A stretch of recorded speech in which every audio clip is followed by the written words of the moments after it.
114º dia do propósito, hoje Atos dos Apóstolos, capítulo de número 25. Vai começar falando do versículo 1 até o versículo de número 12. Festo então assume a posição que antes era de Félix e ele desce até Cesareia para ouvir então Paulo, e vão com ele os chefes dos sacerdotes e alguns judeus importantes para então fazer esta acusação, ter essa audiência com Paulo a respeito das acusações que os judeus estavam fazendo a respeito dele.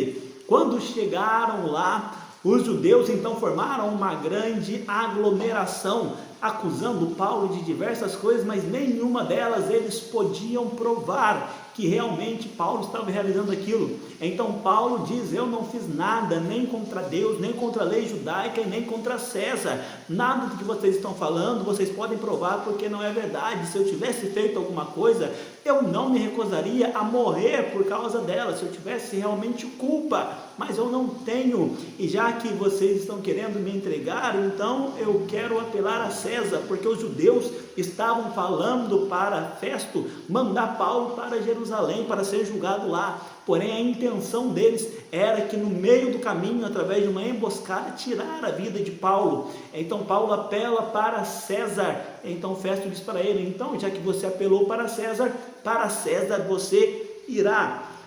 Do versículo 13 até o versículo de número 22, Rei Agripa e sua esposa Berenice vão saudar Festo então por ter ocupado aquela posição. E quando eles chegam lá, porque estavam passando alguns dias lá, Festo fala então a respeito de Paulo, dizendo: eu tenho um prisioneiro aqui que Félix deixou aí. E vieram os acusadores dele e não acusaram nada daquilo que eu estava pensando que ele seria acusado, somente em relação a alguns pontos da lei deles, mas porém não conseguiram provar nada também.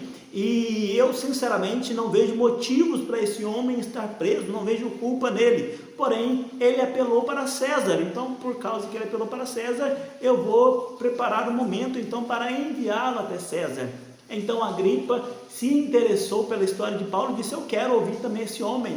E Festo disse para ele: amanhã você o ouvirá. Então no dia seguinte, Berenice e o rei Agripa e Festo e alguns homens importantes da cidade de Cesareia comparecem então naquele julgamento, e Festo manda trazer Paulo. Quando Paulo é trazido, ele faz a apresentação a respeito de Paulo, e dizendo que está aqui então esse homem que está sendo julgado a respeito de algumas questões da lei judaica, e eu vou enviá-lo para César, mas eu não sei o que escrever a respeito disso, por isso eu trouxe ele para o Senhor ouvir também, ó rei Agripa. E assim acaba então no versículo de número 27, esse capítulo de número 25. Então a defesa de Paulo e tudo mais a gente vai ver amanhã no capítulo de número 26. Que Deus abençoe a sua vida, em nome de Jesus.